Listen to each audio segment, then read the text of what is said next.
Moi, quand je suis allée le reconduire ce matin-là, quand je suis repartie, j'ai vu les ambulances, mais j'ai dit qu'il n'y avait pas de sirène. Pour moi, c'était possible. Parce qu'il y avait juste les lumières, il n'y avait pas de sirène. Bon. Bonsoir tout le monde. Donc, on a la tenue d'une séance extraordinaire le 24 janvier 2022.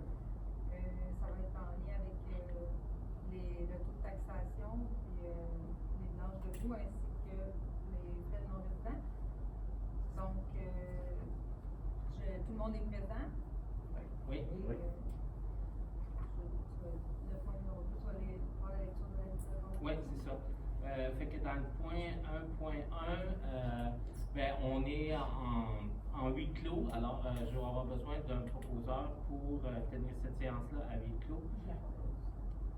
Mélanie propose, appuyée par Marlène Langlois. Parfait. Alors, je vais lire l'avis de convocation.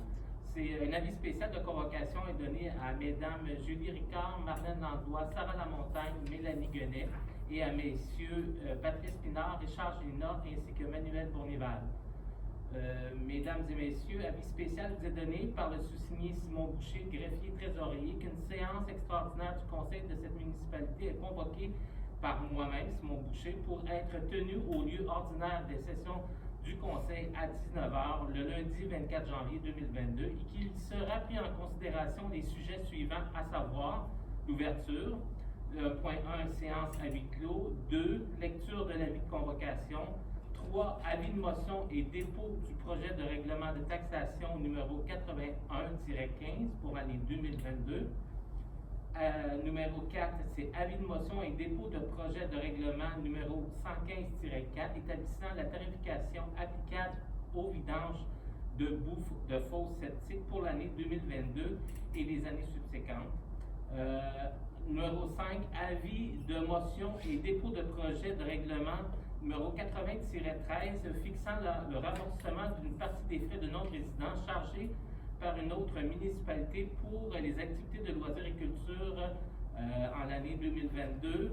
Et puis, le dernier point, c'est dernier avis pour les arrérages de taxes. Et le point 7, ça va être la clôture de la séance. Alors, on peut passer au point 3. Point 5, c'est tiré 14, c'est Tiré 14, oui, 80-14.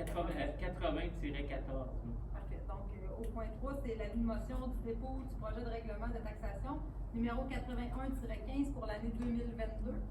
Oui, le règlement 81-15, ce qu'on stipule dans ça, c'est qu'on établit le taux de taxation qui va suivre suite à l'adoption de notre règlement de notre dépôt de budget qu'on va faire le 31 janvier.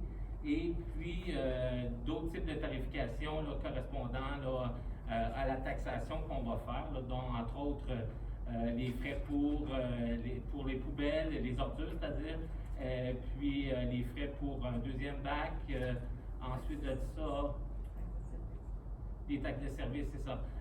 Oui, les taxes de service sur la caduc, sur l'égout. Puis, on définit aussi les taux d'intérêt pour les taxes non payées. Puis ça fait à peu près le tour là, de ce règlement-là. Fait que c'est sûr qu'on va être plus en mesure de statuer,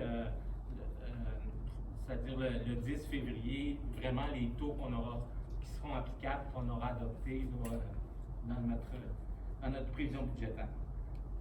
Alors, ça fait le tour de ce règlement-là. Est-ce qu'il y a des questions? Alors, moi, je vais le déposer. J'en ai fait la lecture. Puis, je vais avoir besoin d'un proposant. Manuel, c'est bon.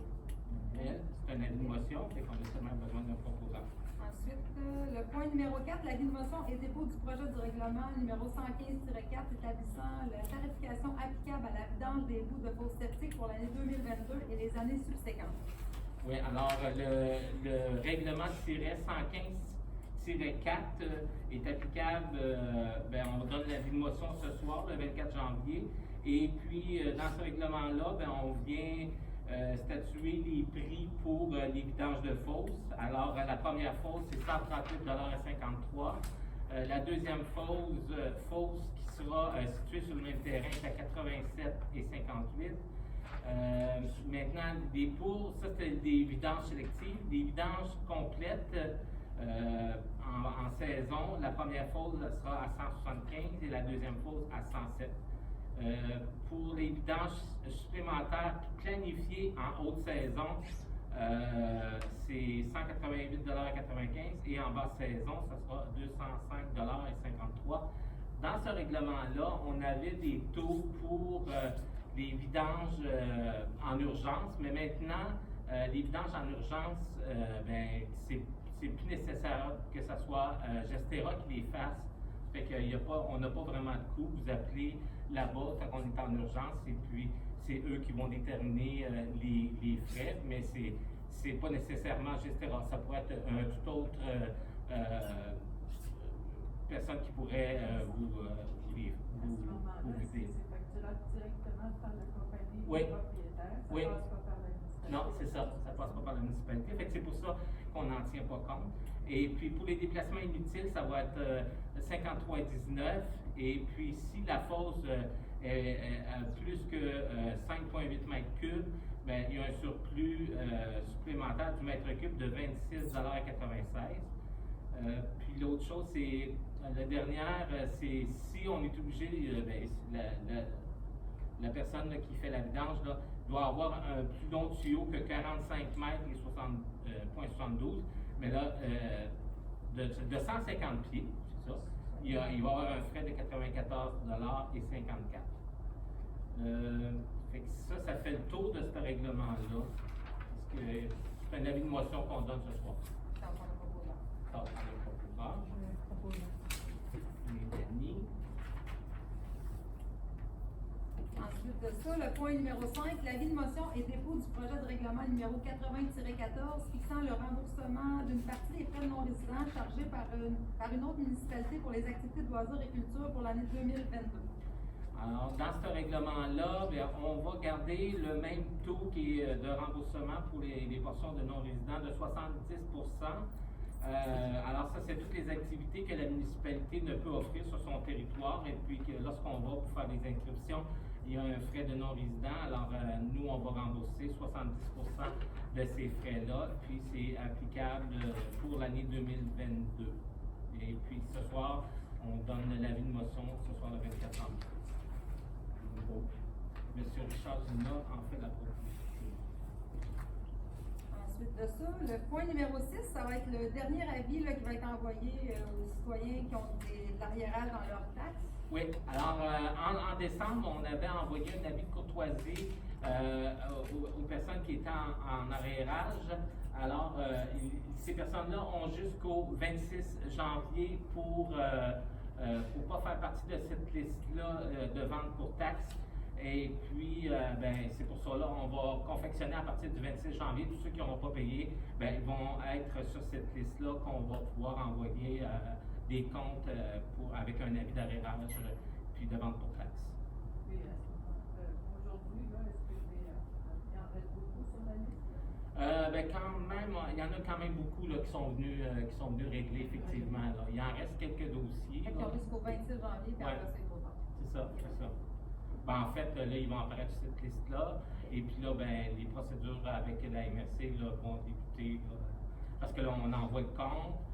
Ces personnes-là, ils ont jusqu'à une date, là, je ne sais pas ça va être quoi la date, là, mais ils vont avoir une date en février. Après cette date-là, mais là, les dossiers là, sont envoyés à la MRC. OK. Non, c'est ça, c'est Ça va ça. prendre un proposeur. Ouais, on va prendre un proposeur. Patrice Pinard, et puis appuyé par Mélanie Guenet. Oui. Donc, c'était les seuls points qu'il y avait à l'ordre du jour. Donc, on peut faire la clôture de l'Assemblée. Il est présentement 19h25.